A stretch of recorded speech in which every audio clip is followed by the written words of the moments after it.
Hello, good morning. কেমন আছো সবাই? আমি খুব ভালো আছি। আমি একটা ব্লগ, আজকে নতুন একটা ব্লগ নিয়ে এলাম। দেখো এইটার ইয়েটা দেখেছো? এই হ্যাঁ, আকন্দ ফুল। আকন্দ ফুলটা ফুটবে কবে? আমি ফুটবে ফুটবে বলে সোমবার দিন ভেবেছিলাম ফুটবে। সোমবার দিন পুজো দেবো ভেবেছিলাম, তো ফুটলো না। যাই হোক, এখানেও আস্তে আস্তে বেরোচ্ছে। তো যাই হোক, যবে ফুটবে ফুটবে দেবো, তাই না? কড়ি তো যখন হয়েছে ফুটবেই, তাই না? গাছটা খুব সুন্দর হয়েছে না? গাছটা খুব সুন্দর হয়েছে। তো চলি মস্তান পুজো দিতে, চলো টাটা। আজকে পিকনিক হচ্ছে, পিকনিক।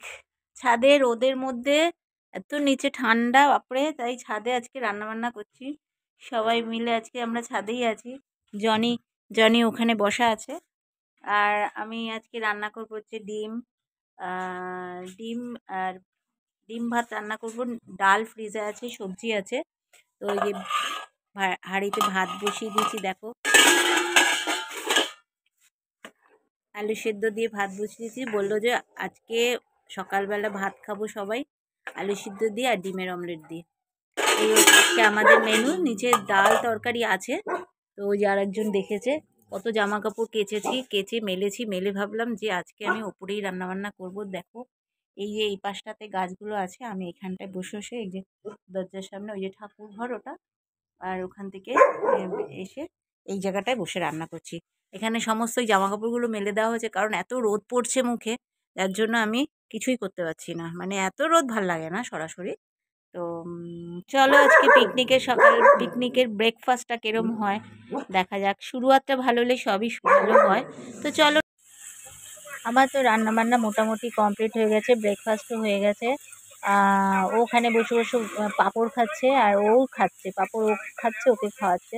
তাই এদিকে কিছু কিছু জামা কাপড় যেগুলো কেচে মেলে দিয়েছিলাম, সেগুলো আবার শুকিয়ে এসছে বলে আমি বললাম একটু তুলে সাইড করে দাও, কারণ কম্বলগুলো একটুখানি রোদে হাট দিলে বসিয়ে নিয়েছি, হাট। রাতে বেশ আরাম লাগে। এত ঠান্ডা, হাত পা পুরো। আসতে দাও একটু।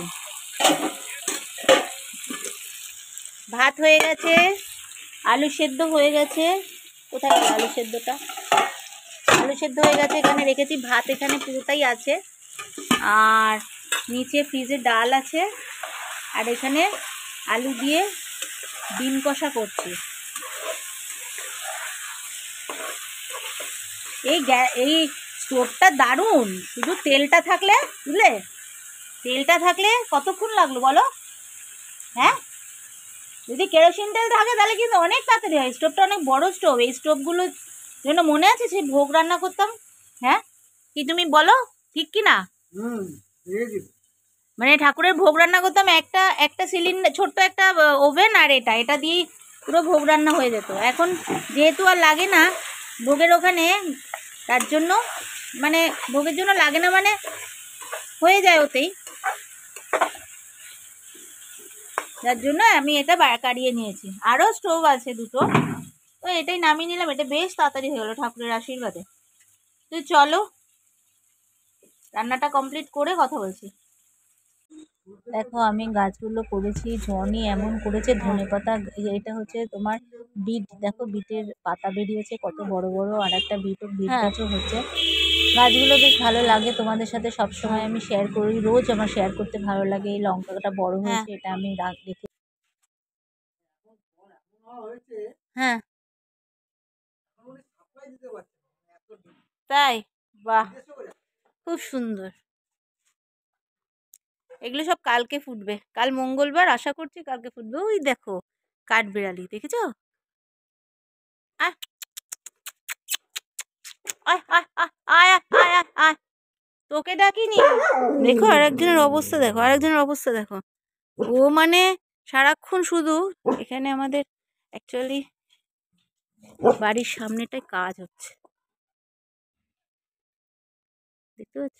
বাড়ির সামনেটায় আমাদের যে খুঁড়েছিল, জলের লাইন এসছে, সেই জলের লাইনের কাজটা হচ্ছে। জলের লাইনের কাজটা হচ্ছে, কিভাবে হচ্ছে জানি না। সেই সড়ক পথের মতো বেকা একা চেকা, ওই মাথা অবধি আজকে ইট পড়েছে। ইট পড়ে তারপরে এখন ঢালাই হবে, কী সব হবে, ঘোড়ার মাথা হবে, দুদিন পরে আবার উড়ে যাবে, এই হচ্ছে ব্যাপার। তো চলো আমি পুজো টুজো দিয়ে নিই। চল জনি, আর এরম করিস না, বিরক্ত করিস না, চল। এ দেখো ঢ্যাঁড়স গাছের দানা দানা পুঁতেছি, ঢ্যাঁড়স এত বড় বড় ঢ্যাঁড়স হয়ে ফেটে দানা বেরিয়েছে, এর দানা পুঁতেছি। বাবা এখান থেকে যাওয়া মানে মাথার মধ্যে গুঁতো খাওয়া। উফ, এই সিঁড়ির নিচ থেকে যেতে গেলে খুব কষ্ট। আর একজন তেল মাখছে, বেশ। কি গো, রোদের মধ্যে তেল মাখছো? হ্যাঁ, তো গরমকালে এরম মাখতে পারো না? হ্যাঁ, গরমকালে তো তাহলে তো ভাজা ভাজা ভাজা। শরীরও গরম হয়ে যাবে, মনও গরম হয়ে যাবে। আর একটা গরম কথা বললাম না। কি অসভ্য। যাই হোক, এই হচ্ছে ব্যাপার। আমরা আজকে কম্বলটা, মেয়ের কম্বলটা কেচেছি, একটা কম্বল কেচেছি, কেচে শুকিয়েও গেল বলতে গেলে। আর এগুলো একটু রোদে দিয়েছি, রাতে যেন ঠান্ডা আর বানায় না, খুব মানে কষ্ট হয়।